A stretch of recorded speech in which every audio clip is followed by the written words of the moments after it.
Ladies and gentlemen, Cold War Zombies is finally here. And oh my god, Cold War Zombies is looking to be the best Black Ops Zombies we have ever seen. There is so much to talk about, but in this video, I'm going to be breaking down everything you need to know about Black Ops Cold War Zombies. So much information about zombies was released today that I guarantee there's some bits that you don't know about, you missed, and some surprises you absolutely did not expect to see. So it goes without saying, you must watch this video all the way through to the end because you don't want to miss a single thing. And once you're finished with this video, I encourage you to watch the full trailer on my channel as well as the cutscene and my live streamed first reaction to the first look, all linked in the description. Just before we kick things off, if you love the look of zombies so far, you need to leave a like and subscribe to this channel right now. You done that?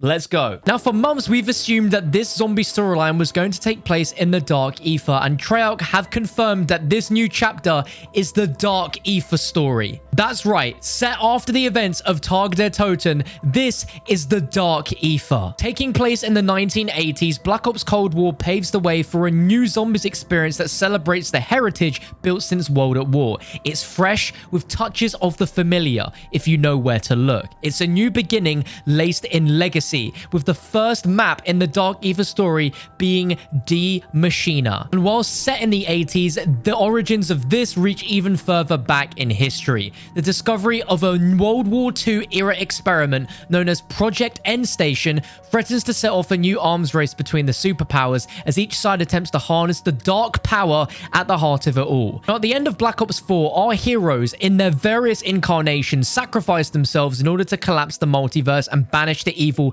they bravely fought to the Dark Aether. They hoped their actions would create a new world, a singular reality, one free from the forces of darkness that had plagued their existence. And they were half right. For the first time, instead of being locked into one of 4 characters, we'll play as operators from multiplayer and even familiar faces from the single-player campaign, including Sergeant Frank Woods himself. Now, all of these operatives are part of Requiem, a CIA-backed international response team led by Russian-American Grigory Weaver, another familiar face for longtime Black Ops fans, tasked with investigating and suppressing the abnormal phenomena occurring in the facility below. They will be guided by Weaver on their mission to find the truth. Now, throughout us playing in the Requiem mission team, we will come up against a Omega group, a mysterious Soviet-led organization hell-bent on researching and exploiting the unexplainable anomalies manifesting around the world.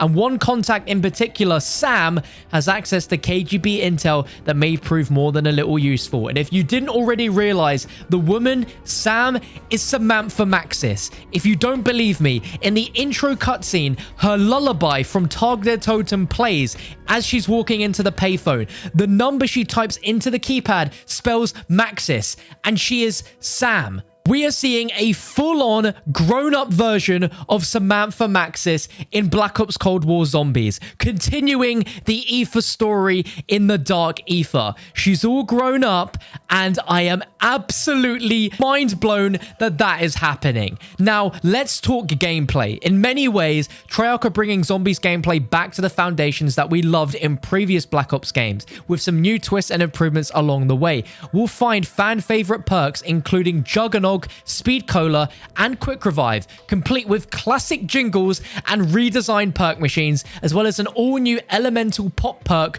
to modify your ammo types in a pinch. So let's quickly talk over this, because they mentioned that these perks are all upgradable perks, which means for the first time ever, there will be what I assume to be tiers of different levels of these perks. So we could have Juggernaut 1.0, which is your standard Juggernaut, and then when we upgrade the perk, perhaps by buying it again or doing something, we'll actually have a further benefit, perhaps even more health than what we normally had with the standard Juggernaut, or we might get an additional perk effect that isn't present on the map at the moment. And we also see Deadshot Daiquiri returning in the trailer, and look at the perk machine for this. It looks absolutely incredible. And we have, of course, the new perk Elemental Pop, which modifies your ammo type, which sounds to me like they're getting rid of the elemental alternate ammo types inside of the Pack-a-Punch. You just use this perk and it will modify your ammo type. And we haven't even touched on the aesthetics yet of how the the perks look inside of Cold War Zombies because they are now perk cans rather than perk bottles. We see Juggernog, we see Speed Cola, we see Quick Revive, we see Deadshot Daiquiri. And you want to know something that's even better now? And if you don't leave a like rating for this, then you are not human. But there's no longer a perk limit to how many different perks you can have at one time. So the wording is go ahead and crack open a 6-pack if you have the points to do so. This changes everything. No longer do you have to pick the 4 specific perks that you want. You can literally have every perk in the map as long as you have the points for it. This is music to my ears, lads. But let's now talk about Pack-a-Punch. Will Pack-a-Punch our arsenal for massive upgrades? Try to roll a ray gun at the mystery box. Yes, the ray gun is back. Purchase weapons at wall buys, which I noticed are spray painted on the walls now compared to what they were as chalk outlines, and fight off wave after wave of undead in classic round-based survival. Everything you'd expect at the core of the zombies experience is right where it belongs. Returning to the roots has inspired them to look back across the entire history of the mode and ask what works and what could work even better. So they're bringing in new mechanics like weapon rarities, which I assume means you can get different versions of the same gun from the mystery box that will have different attachments, different abilities, different perks, different looks, which sounds insane. Discoverable loot. During the trailer, we see zombies dropping like these weird blue things. To me, that looks like what could be the description of discoverable loot. There's also field upgrades, support weapons, persistent loadouts, which means we'll be able to drop in with a loadout created before the match, which we've done before, but no longer can you drop in with a starting pistol. You can start with whatever weapon you want to choose, which is incredible. Support weapons, we've seen a death machine, we've seen a chopper gunner, we've seen a sentry gun turret. This is nuts. And field upgrades as well bring a familiar system from Black Ops 4 Zombies, where you can deploy proactive abilities that add another layer to your squad-based tactics, and you charge this up by killing zombies and then deploying them in times of need. These are ranging from offensive buffs to abilities that aid in evasion, healing, and reviving. These field upgrades are made to fit numerous playstyles and situations. And we even have the optional choice to exfil from the map with your squad when things get too hot. Which means if you aren't liking the idea of just surviving for as long as you possibly can, you can choose to actually escape the map as an optional choice if you can survive the onslaught. When this happens, the rounds and the zombie amount will dial up to 11, which will be incredibly intense, but if you can survive it, you can officially escape the machine. And if you've ever wanted to deploy a sentry gun or chopper gunner on a horde, they've got you covered. In Black Ops Cold War, the team is dedicated to keeping all those classic elements of zombies that worked so well in the past, but adding fresh layers of fun for new and returning players. And in the spirit of good times with friends, there's even more exciting news.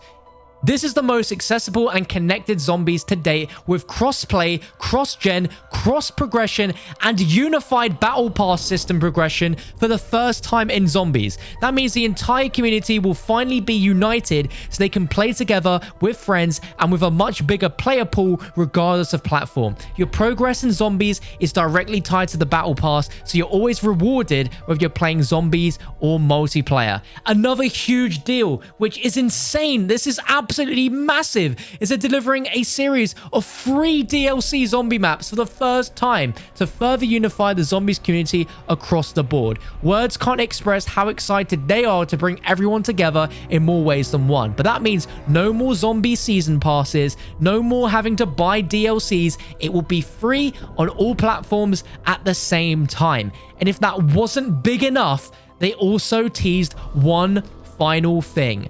There's more intel to come on what's planned, but they'll leave you with one last thing, which is this image here, ladies and gentlemen. The image file is called Island 3Ts, and if you don't already know, this, my friends, is Dead Ops Arcade 3. That's right, Dead Ops Arcade 3 is coming back in Black Ops Cold War. This doesn't really give us too much, but to me, this is the iconic island that we always started out in Dead Ops Arcade 1 and Dead Ops Arcade 2.